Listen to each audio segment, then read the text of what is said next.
điều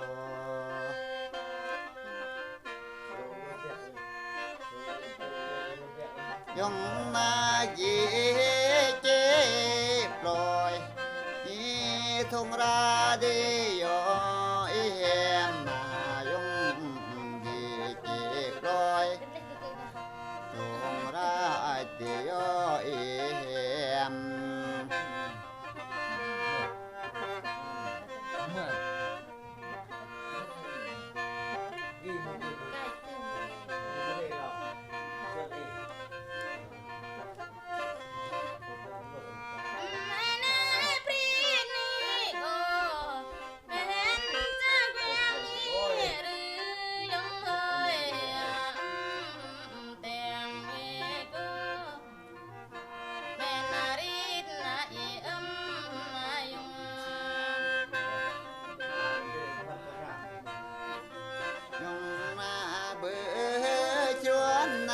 chồng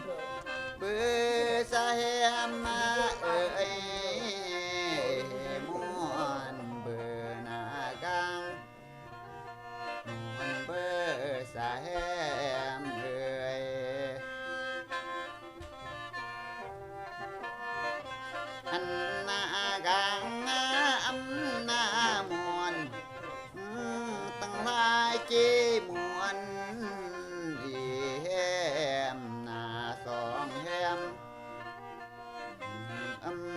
dạ ơi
dạ em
em đã ta hô xê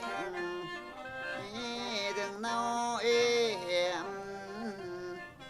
con cả na chi rô rô ba em